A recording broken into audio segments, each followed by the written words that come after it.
I spend a lot of my spare nights doing deliveries for DoorDash. It's my way of getting extra money while also not needing to commit to a more strict second job. I started driving around 9 p.m. on this night and steadily took on some orders until 11, where it slowed down a bit. During this time, I just drove around the shopping center that had most of the fast food restaurants people often ordered from, and eventually another order came through. It was a regular order to be delivered about 4 miles away. After getting the food, I started the directions to the address, and it was almost immediately apparent that it wasn't a house. I scrolled in on the map, which only showed streets and buildings, and the address it pointed to was along a street that had no buildings on it.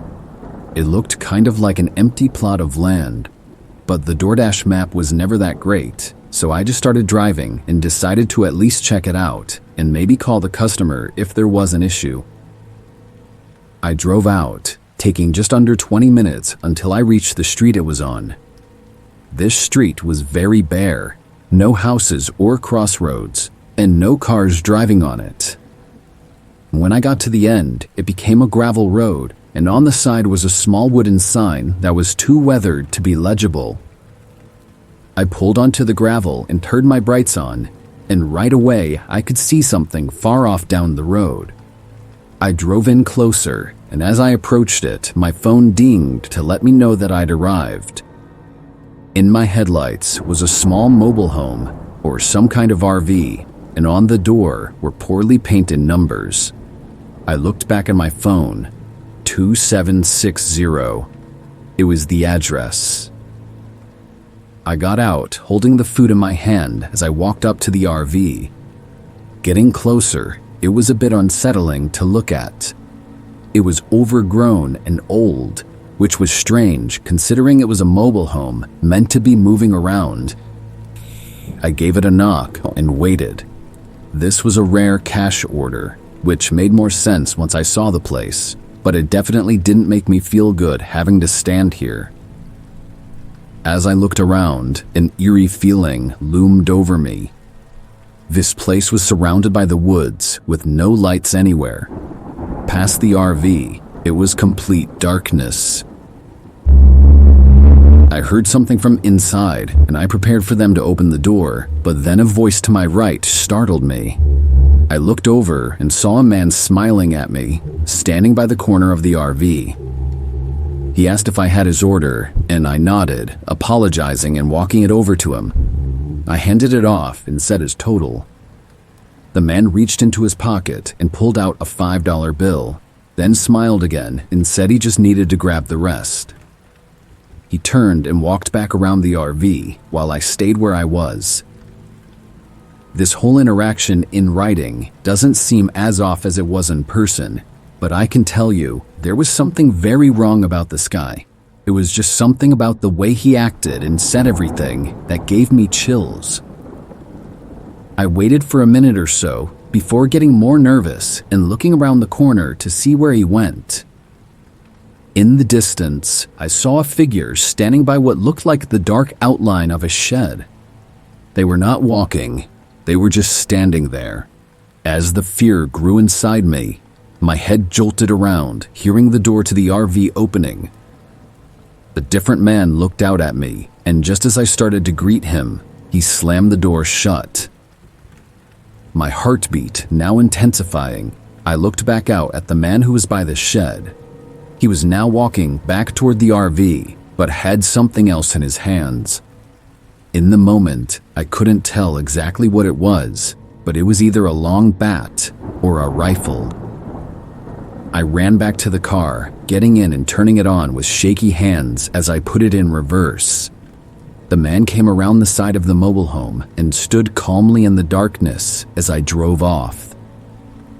I don't know what happened there, but I wasn't exactly keen on finding out. I went straight home afterwards and debated calling 911, but was caught up on the fact that I didn't actually know what was going on. In the end, I made the regretful decision not to notify the police. Whatever happened that night will remain as just the strange encounter it was, with no answers to the true nature of it.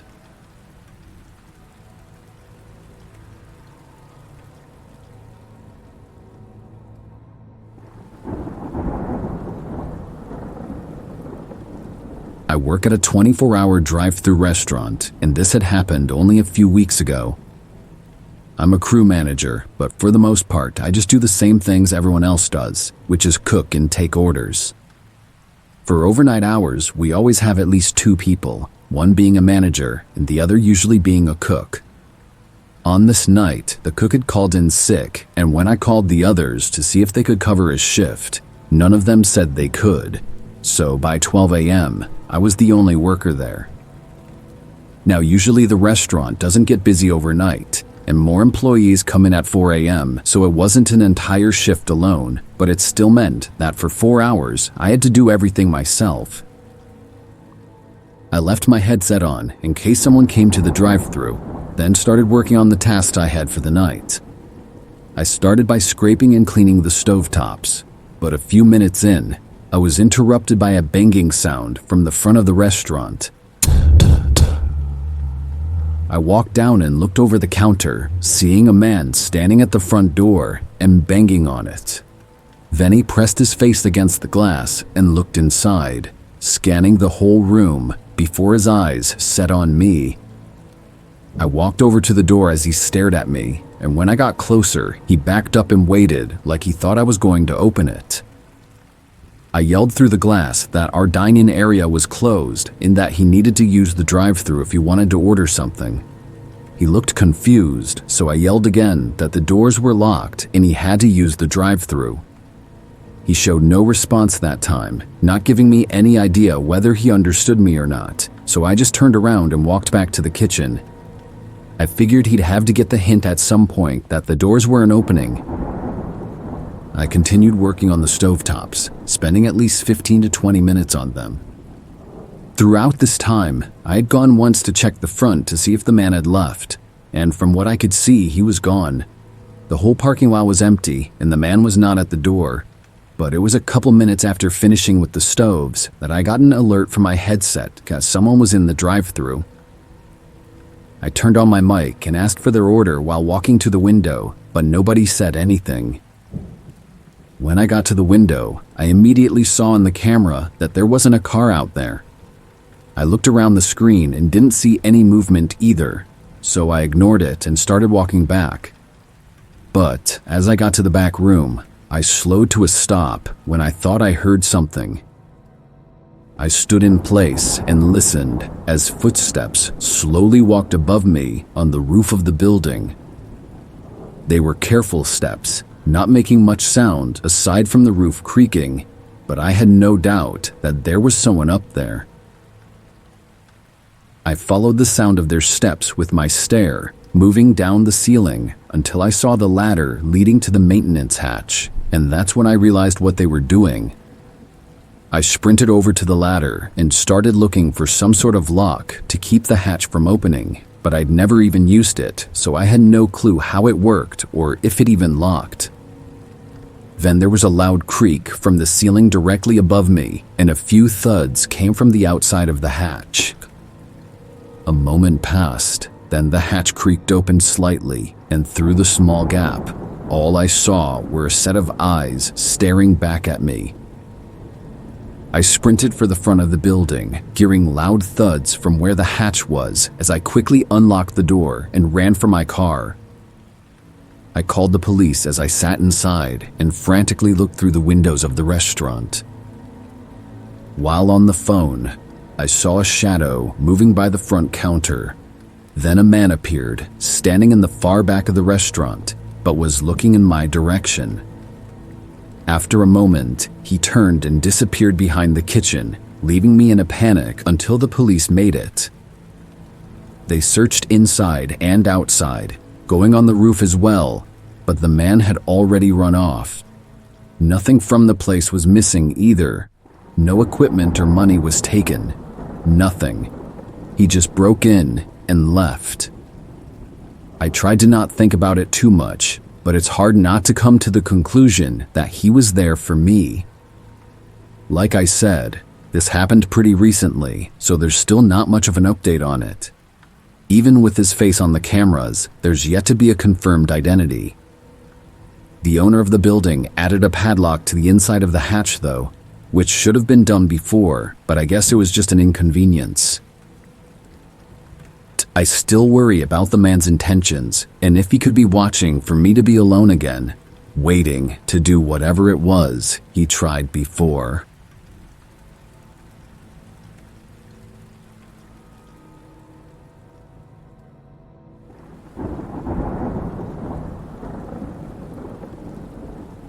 Over the last 5 years, I've been working at different odd jobs all around the country.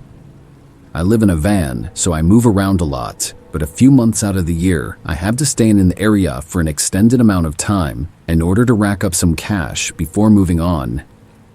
At this time, I was staying in the mid-east portion of Utah, and I'd taken up a job at a gas station.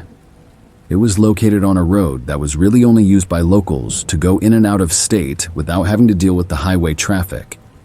There was nothing else on this route. It was simply a road with a lone gas station for the occasional driver to fill up at. That's kind of why it was perfect for me though, because the location of it didn't matter. Since I lived in a van, I could easily stay out there for an extended amount of time and work.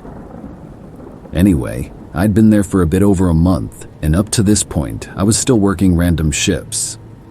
This day I was working 10 p.m. to 6 a.m. It was really not a special night by any means. No customers aside from a few stopping by the pumps, and not much to do as far as stocking or anything. I was mostly standing around on my phone, or pacing around the store and making the shelves look nice. Then at 1 a.m., a customer pulled into the station, parking in one of the few spaces right in front of the door. Knowing they must be coming inside, I went back to the counter. A man got out and came into the shop, looking over and smiling at me, then giving me a nod as he turned down one of the aisles. He started whistling as he looked at a couple of things, picking them up and putting them back, then continuing down the aisle and repeating this. I wasn't sure if he was just taking a break from driving or if he actually needed something, but the items he was picking up and looking at were all different and he didn't actually seem interested in buying them. Then he abruptly stopped whistling, walked over to the door, and left. I didn't think he stole anything, but it was strange. He got into his car and started moving around, reaching into his back seat before getting back out of his car and coming into the shop again. After seeing that, I wasn't feeling too comfortable. This seemed almost exactly how I thought an armed robbery would begin like, but the aggression I was expecting when he came back in didn't happen. He walked over to the counter and asked how my night was, starting a quick back and forth of small talk. I acted as normal as I could, just in case I was overthinking everything. But then he asked if I could help him with his car. He said his tires needed air and that he didn't see any pumps outside. This station didn't have any air pumps for self-use, but we did carry a handheld air compressor for emergency situations. I got it out and followed him to his car. He pointed down at the tire that needed it, and I ducked down, putting the compressor line in. I had it in for less than 10 seconds before it read the pressure to be at the right level. I looked over at the man, seeing him looking down at me with no expression. I took everything out and stood up, starting to walk back to the shop when he stopped me by rushing in front of the door. His right hand was deep inside his jacket pocket as he stared at me with a cold face. I told him to move, but of course he stayed in front of the door, though I could see it in his eyes that he was preparing to do something. I took a step back, trying to say what I could to calm the intensity of the situation, but just as I thought he was going to snap, he suddenly ran around me and got in his car, pulling out aggressively and speeding away. I took this time to go inside and call 911, and surprisingly, they arrived out here only minutes later. They were already on the chase, looking for the exact car the man was driving. The officers stated the man was on the run from a recently committed crime near the border. They didn't give me any details, but the way they said it made me think it wasn't just some small robbery. After my quick statement, they got on the road again, and after that, I never got an update. I tried to look up recent crimes and everything, but could not find anything useful. I don't know what he was planning to do, or why he actually stopped at the station, but my best guess could have been to steal my van and conceal his tracks, or at least delay them. However, depending on what crime he had just committed, I think my life could have easily been at risk, and why he chose not to do anything to me is unknown.